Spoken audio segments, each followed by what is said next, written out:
Ness. There was no drinking gourd, no spiritual soothing enough to mend a broken spirit. Even the northern star was a hoax. Every day, Ness picked cotton under the punishing eye of the southern sun. She had been at Thomas Allen Stockham's Alabama plantation for 3 months. 2 weeks before, she was in Mississippi. A year before that, she was in a place she would only ever describe as hell. Though she had tried, Ness couldn't remember how old she was. Her best guess was 25, but each year since the one when she was plucked from her mother's arms had felt like 10 years. Ness's mother, Essie, had been a solemn, solid woman who was never known to tell a happy story. Even Ness's bedtime stories had been ones about what Essie used to call the big boat. Ness would fall asleep to the images of men being thrown into the Atlantic Ocean like anchors attached to nothing, no land, no people, no worth. In the big boat, Essie said, they were stacked 10 high, and when a man died on top of you, his weight would press the pile down like cooks pressing garlic. Ness's mother, called Frowny by the other slaves because she never smiled, used to tell the story of how she'd been cursed by a little dove long, long ago. Cursed and sisterless, she would mutter as she swept, left without her mother's stone. When they sold Ness in 1796, Essie's lips had stood in that same thin line. Ness could remember reaching out for her mother, flailing her arms and kicking her legs, fighting against the body of the man who'd come to take her away. And still Essie's lips had not moved. Her hands had not reached out. She stood there solid and strong, the same as Ness had always known her to be. And though Ness had met warm slaves on other plantations, black people who smiled and hugged and told nice stories, she would always miss the gray rock of her mother's heart. She would always associate real love with a hardness of spirit. Thomas Allen Stockham was a good master, if such a thing existed. He gave them 5-minute breaks every 3 hours, and the field slaves were allowed onto the porch to receive 1 mason jar full of water from the house slaves. This day in late June, Ness waited in line for water beside Tim Tam. He was a gift to the Stockham family from their neighbors, the Whitmans, and Tom Allen often liked to say that Tim Tam was the best gift he'd ever received. Better even than the gray-tailed cat his brother had given him for his 5th birthday, or the red wagon he'd received for his 2nd. "How your day been?" Tim Tam asked. Ness turned toward him just slightly. "Ain't all days the same?" Tim Tam laughed, a sound that rumbled like thunder built from the cloud of his gut and expelled through the sky of his mouth. "I suppose you're right," he said. Ness was not certain she would ever get used to hearing English spill out of the lips of black people. In Mississippi, Essie had spoken to her in Twi until their master caught her. He'd given Essie 5 lashes for every Twi word Ness spoke. And when Ness, seeing her battered mother, had become too scared to speak, he gave Essie 5 lashes for each minute of Ness's silence. Before the lashes, her mother had called her Mame, after her own mother, but the master had whipped Essie for that too, whipped her until she cried out, "My goodness!" The words escaped her without thought, no doubt picked up from the cook, who used to say it to punctuate every sentence. And because those had been the only English words to escape Essie's mouth without her struggling to find them, she believed that what she was saying must have been something divine, like the gift of her daughter, and so that goodness had turned into, simply, Ness. "Where you come from?" Tim Tam asked. He chewed the chaffy end of a wheat stalk and spit. "You ask too many questions," Ness said. She turned away. It was her turn to receive water from Margaret, the head house slave, but the woman poured only enough to fill a quarter of the glass. "We ain't got enough today," she said, but Ness could see that the buckets of water on the porch behind her were enough to last a week. Margaret looked at Ness, but Ness got the feeling that she was really looking through her, or rather, that she was looking 5 minutes into Ness's past, trying to discern whether or not the conversation Ness had just had with Tim Tam meant that the man was interested in her. Tim Tam cleared his throat. "Now, Margaret," he said, "that ain't no kind of way to treat somebody." Margaret glared at him and plunged her ladle into the bucket, but Ness didn't accept the offering. She walked away, leaving the two people to stew. While there may have been a piece of paper declaring that she belonged to Tom Allen Stockham, there was no such paper shackling her to the whims of her fellow slaves. "You ain't gotta be so hard on him," a woman once said. Ness resumed her position in the field. The woman seemed older, mid to late 30s, but her back hunched even when she stood up straight. "You new here, so you don't know.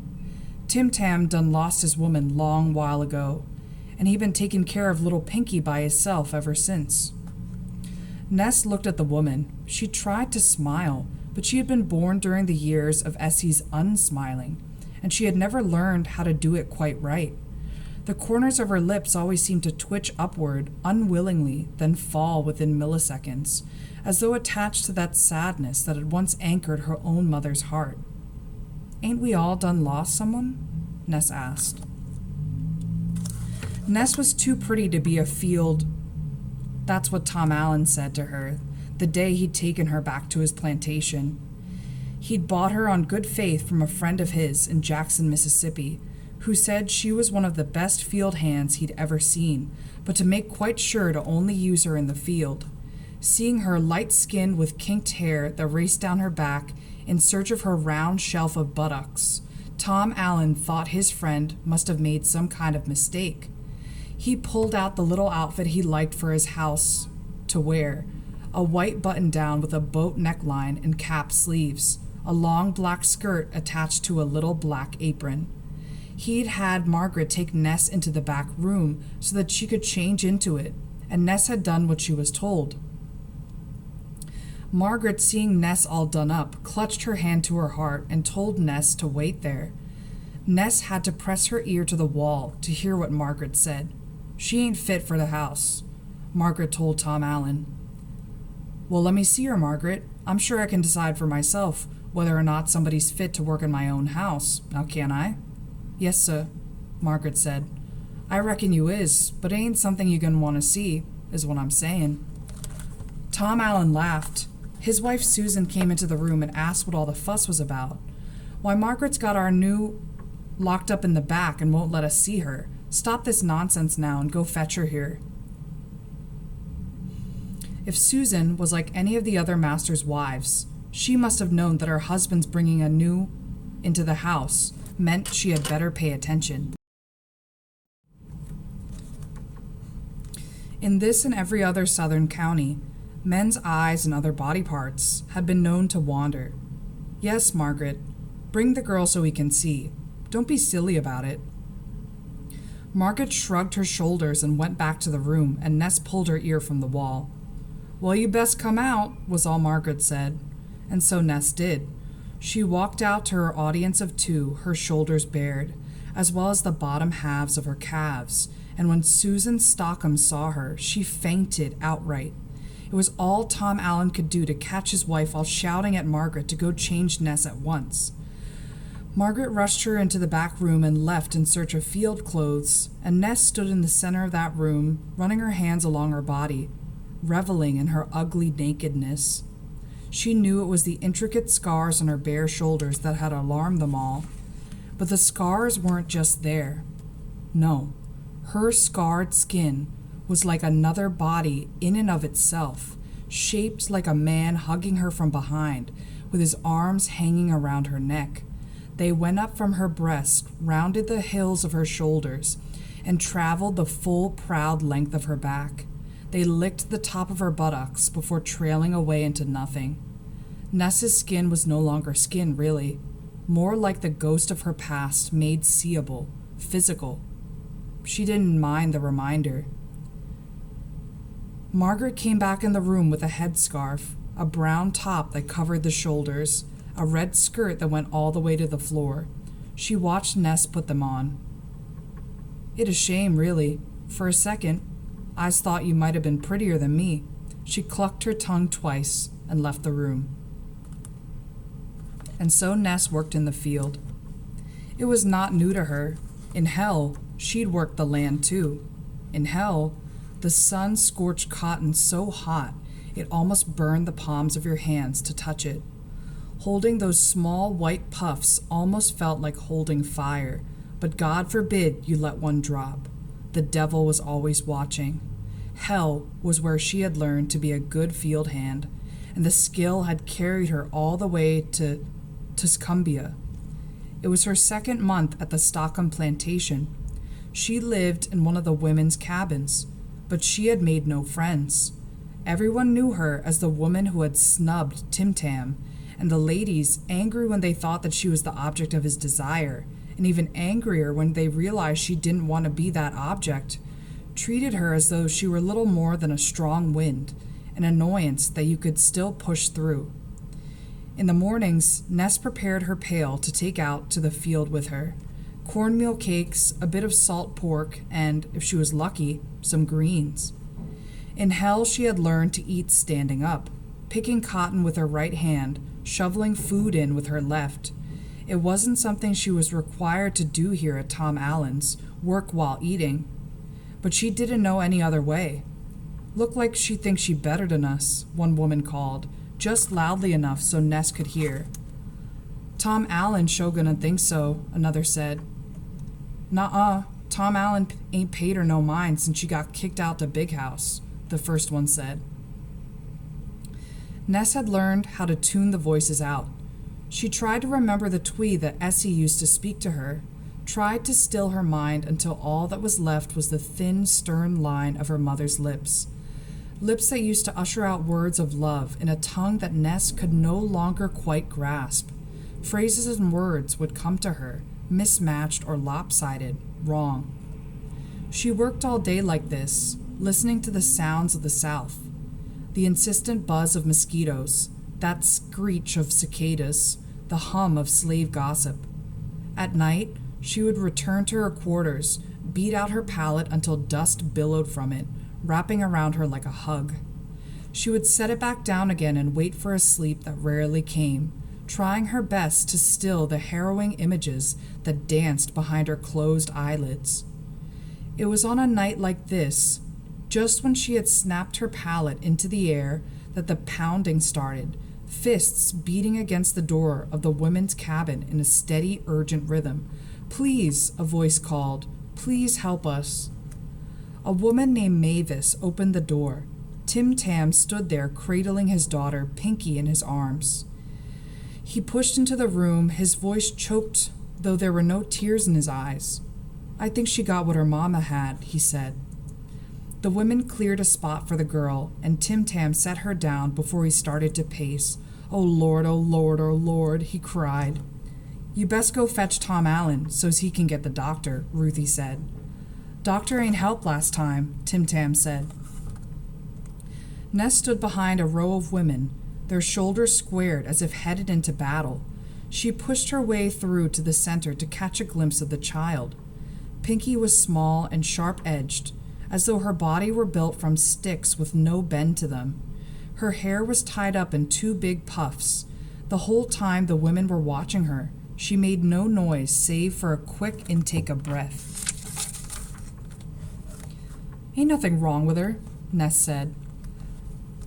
Suddenly, Tim Tam stopped his pacing as everyone turned to stare at Ness. "You ain't been round here long," Tim Tam said. "Pinky ain't said a word since her mama died, and now she can't stop with these hiccups." "Ain't nothing but hiccups," Ness said. "Those ain't killed anyone yet, far as I know."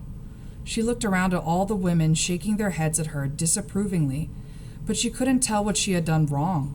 Tim Tam pulled her aside. "These women ain't told you?" he whispered, and Ness shook her head. The women so rarely spoke to her, and she had finally gotten good at tuning out their gossip. Tim Tam cleared his throat and hung his head a little lower. See, we know ain't nothing wrong with her, but the hiccups. But we've been trying to get her to speak, so... His voice trailed off as Ness began to understand that the whole thing had been nothing more than a plot to trick little Pinky into utterance. Ness pulled away from Tim Tam and looked at the small congregation of women carefully, from one to the next and then the next. She made her way to the center of the room where Pinky lay on the pallet, her eyes staring up at the ceiling.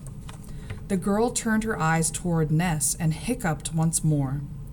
Ness addressed the room. Lord, I don't know what kind of foolishness I done walked into at this here plantation, but y'all need to leave this girl alone. Maybe she don't want to speak 'cause she knows she just how crazy it make you, or maybe she ain't got nothing to say yet. But I reckon she ain't gonna start tonight. But just because y'all making like you actors in a traveling show. The women wrung their hands and shifted their feet, and Tim Tam's head sunk a little lower. Ness walked back to her pallet, finished beating the dust out, and lay down. Tim Tam walked over to Pinky. Well, let's go, he said, reaching for the girl, but she pulled away. I said, let's go, he repeated, shame coloring his voice gray. But the girl snatched herself away again. She went over to where Ness lay, her eyes shut tightly, as she begged sleep to come quick. Pinky's hand brushed Ness's shoulder, and she opened her eyes to see the girl staring at her, round moon eyes, imploring. And because Ness understood loss, and because she understood motherlessness and wanting, and even silence, she reached for the girl's hand and pulled her down onto the bed. You go on ahead, she said to Tim Tam, Pinky's head already nestled between the soft cushions of her breasts. I got her tonight. From that day forward, Pinky could not be separated from Ness.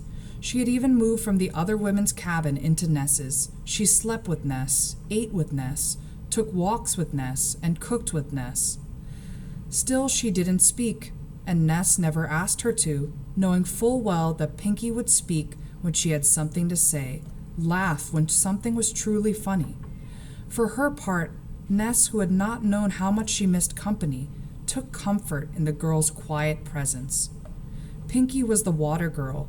On any given day, she would make as many as 40 trips to the small creek on the edge of the Stockham's plantation. She carried a plank of wood across her back, arms folded over it from behind, so that she looked like a man holding a cross, and on each end of the plank hung 2 silver pails. Once she had reached the creek, Pinky would fill those pails, bring them back to the main house, and then empty them into the large water buckets that lived on the Stockham porch. She would fill the basins in the house so that the Stockham children would have fresh water for their afternoon baths. She would water the flowers that sat on Susan Stockham's dressing table. From there, she went to the kitchen to give 2 pailfuls to Margaret for the day's cooking. She walked the same worn path every day, down to the creek, back up to the house. By the end of the day, her arms would throb so hard, Ness could feel her heartbeat in them when the girl crawled into bed with Ness at night and the woman hugged her close. The hiccups had not stopped, continuing since the day Tim Tam had brought her into Ness's cabin, hoping to scare the child into speaking. Everyone pitched in with a remedy. Stand a girl upside down. Tell her hold her breath and swallow. Cross 2 straws on top of her head. The last remedy, put forth by a woman named Harriet, was the one that seemed to work. Pinky made 34 trips to the creek without a single hiccup. Ness was on the porch getting her fill of water on Pinky's 35th trip back. The 2 red-headed Stockham children were out and about that day. The boy named Tom Jr. and the girl, Mary. They were running up the stairs just as Pinky rounded the corner, and Tom Jr. knocked the plank so that one of the pails went flying into the air, water raining down on everyone on the porch. Mary started to cry. My dress is all wet, she said. Margaret, who had just finished ladling out water for one of the other slaves, set the ladle down. Hush now, Miss Mary. Tom Jr., who had never been much for gallantry, decided to try it just then for his sister's sake. Well, apologize to Mary, he said to Pinky. The two were the same age, though Pinky was about a foot taller. Pinky opened her mouth, but no words came out. She's sorry, Ness said quickly. I wasn't talking to you, Tom Jr. said. Mary had stopped crying and was staring at Pinky intently. Tom, you know she don't talk, Mary said. It's all right, Pinky. She'll talk if I tell her to talk, Tom Jr. said, shoving his sister. Apologize to Mary, he repeated. The sun was high and hot that day. Indeed, Ness could see that the 2 wet drops on Mary's dress had already dried. Pinky, eyes welling with tears, opened her mouth again, and a wave of hiccups came out, frantic and loud. Tom Jr. shook his head. He went into the house while everyone watched, and returned with the Stockham cane. It was twice his length, made of a dull birch wood. It wasn't thick, but it was so heavy that Tom Jr. could hardly hold it with both of his hands, let alone the one it would take to snap it back. Speak, Tom Jr. said, and Margaret, who had long since stopped her ladling, ran into the house crying, Ooh, Tom Jr., I'm going to find you Daddy. Pinky was sobbing and hiccuping all at once, the hiccups blocking whatever speech she might have given. Tom Jr. lifted the cane in his right hand with great effort and tried to snap it over his shoulder, but Ness, who was standing behind him, caught the tip of it in her hand. It tore through her palms as she tugged so hard that Tom Jr. fell to the ground. She dragged him half an inch. Tom Allen appeared on the porch with Margaret, who was breathless and clutching her chest. What's this? He asked. Tom Jr. started crying. She was going to hit me, Daddy, he said. Margaret tried to speak up. Massa Tom, you lie. You was... Tom Allen raised his hand to stop Margaret's speech and looked at Ness. Maybe he remembered the scars on her shoulders, remembered how they had kept his wife laid up in bed for the rest of that day and put him off his dinner for a week. Maybe he wondered what had to do to earn stripes like that, what trouble like that must be capable of. And there his son was on the ground with dirt on his shorts and the mute child, Pinky, crying. Ness was sure that he could see clear as day what had happened, but it was the memory of her scars that made him doubt. With scars like that, and his son on the ground, there wasn't anything else he could do. I'll deal with you soon enough, he said to Ness, and everyone wondered what would happen. That evening, Ness returned to the women's quarters. She crawled into bed and closed her eyes, waiting for the images that played every night behind her lids to still to darkness. Beside her, Pinky began to hiccup. Oh, Lord, here she go. Ain't we had enough trouble for one day? One of the women said. Can't get no kind of rest when this girl start to hiccup. Ashamed, Pinky slapped a hand to her mouth as though with it she could erect a wall to block the sound's escape. Don't pay him no mind, Ness whispered. Thinking about it only make it worse. She didn't know if she was speaking to Pinky or to herself. Pinky squeezed her eyes tight as a series of hiccups exploded from her lips. Leave her be, Ness said to the chorus of groans, and they listened. The events of the day had planted a little dual seed of respect and pity for Ness that they watered with deference of their own. They didn't know what Tom Allen would do. In the night, once they had all finally reached sleep, Pinky rolled over and snuggled into the soft skin of Ness's gut. Ness allowed herself to hold the girl, and she allowed herself to drift off into memory. She is back in hell. She is married to a man they call Sam, but who comes straight from the continent and speaks no English. The master of hell, the devil himself, with red leather skin and a shock of gray hair, prefers his slaves married for reasons of insurance. And because Ness is new to hell, and because no one has claimed her, she is given to calm the new slave Sam. At first, they do not speak to each other. Ness doesn't understand his strange tongue, and she is in awe of him, for he is the most beautiful man that she has ever seen. with skin so dark and creamy that looking at it could very well be the same thing as tasting it. His is the large, muscular body of the African beast, and he refuses to be caged, even with Ness as his welcoming gift.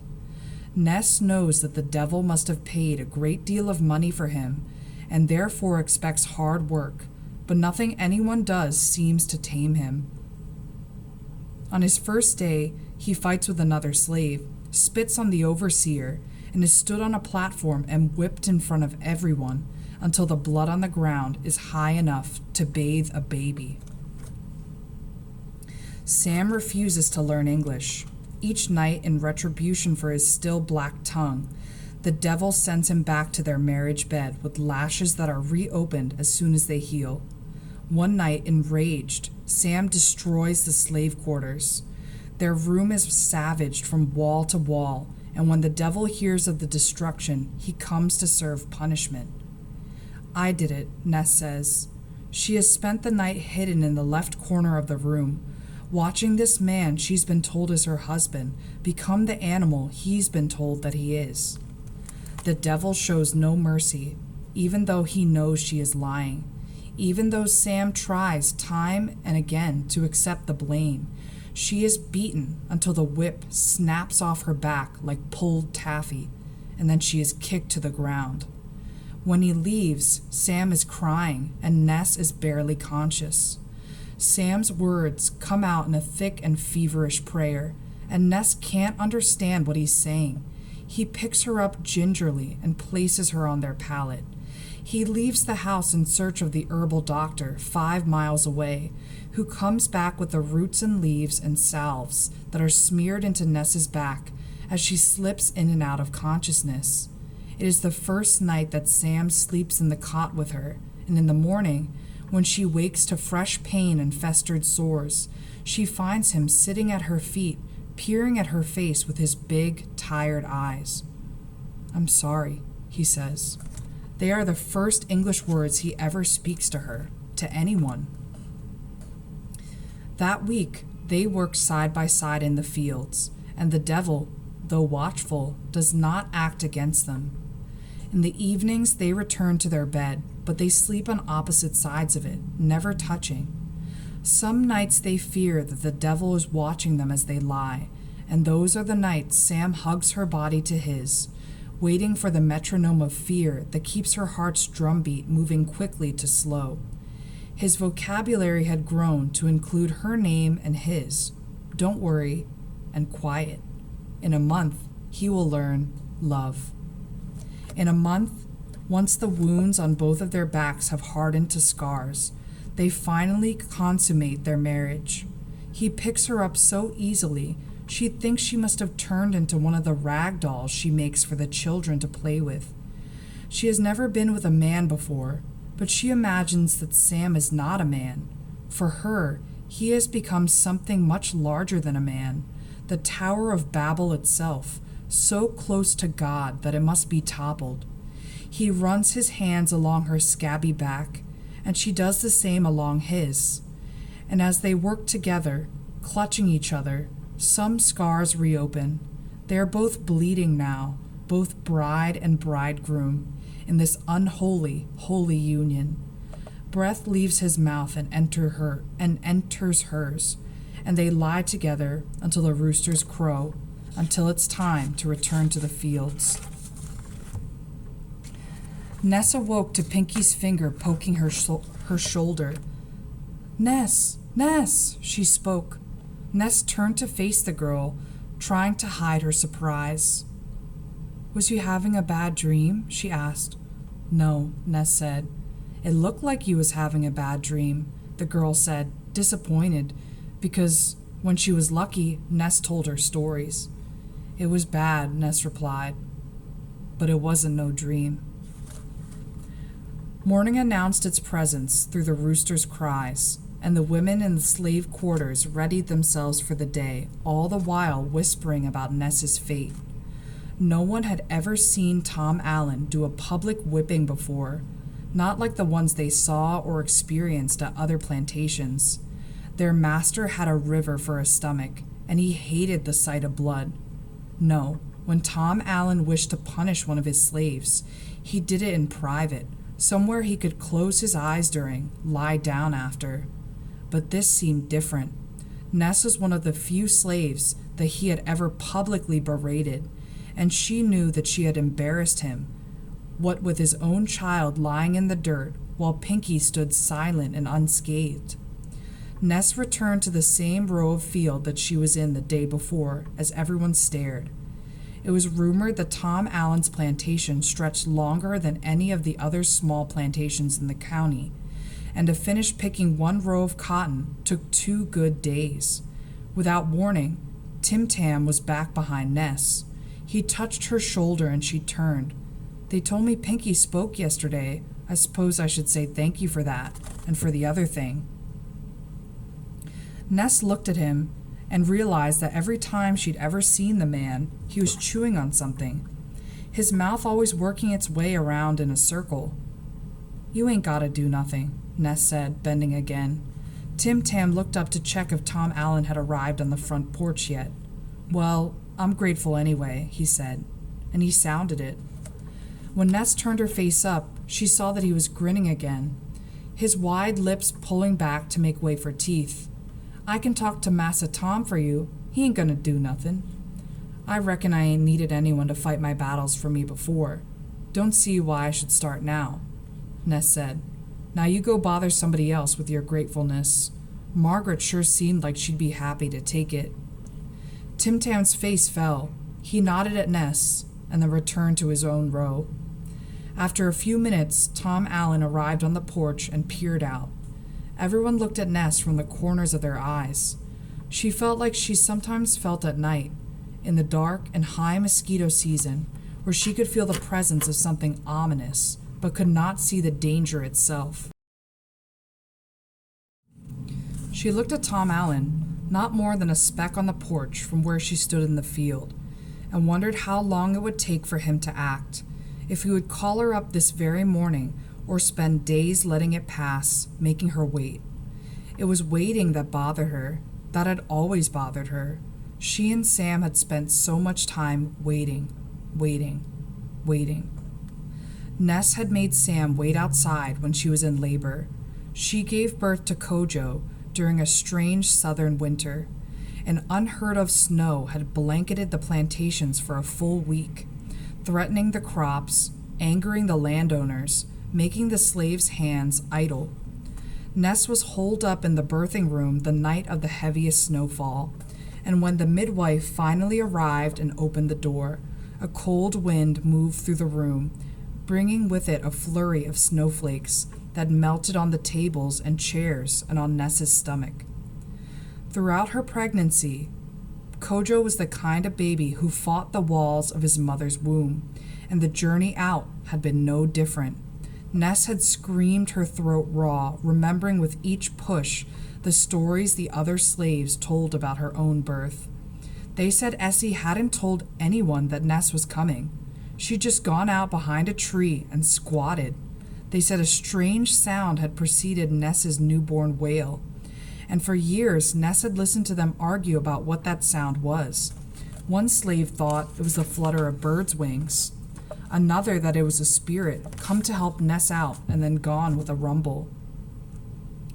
Yet another said that the sound had come from Essie herself, that she had gone out to be alone, to have her own private moment of joy with her baby, before anyone came to snatch both joy and baby away. The sound, that slave had said, was of Essie laughing, which was why they hadn't recognized it.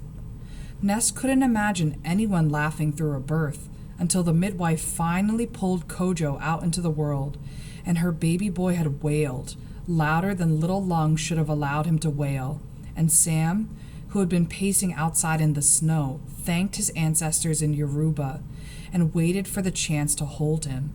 Then Ness understood. Following the birth of their son, Sam had come to be all that the devil had wanted him to be, tame, a good hard worker who rarely fought or caused trouble.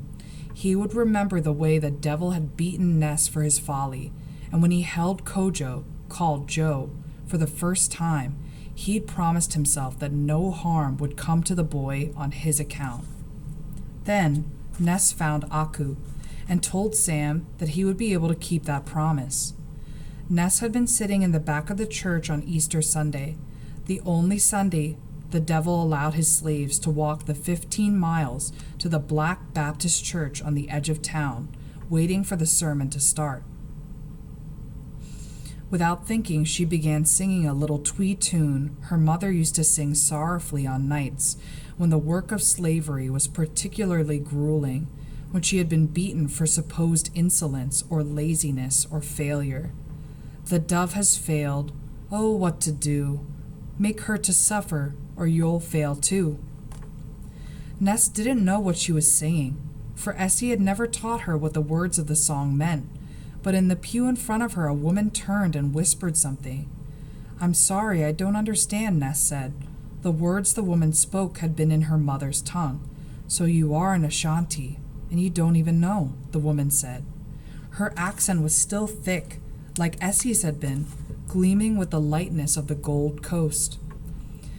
She introduced herself as Aku, and she explained that she was from Ashanti land and had been kept in the castle just like Ness's mother had, before being shipped to the Caribbean and then to America.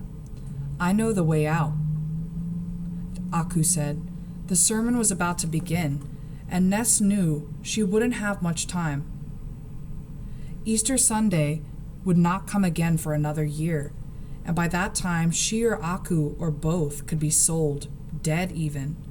Theirs was the kind of life that did not guarantee living. They had to act fast.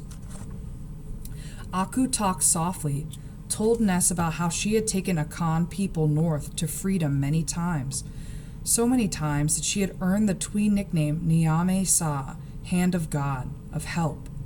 Ness knew that no one had ever escaped the devil's plantation, but listening to this woman who sounded like her mother had, who praised the God her mother had praised, Ness knew that she wanted her family to be the first. Joe was 1 year old when Ness began planning her family's freedom. The woman had assured her that she had taken children north before, babies who were still screaming and whining for their mother's tits. Joe would be no problem. Ness and Sam talked about it every night they were together. "You can't raise a baby in hell," Ness repeated over and over again, thinking about the way she'd been stolen from her own mother.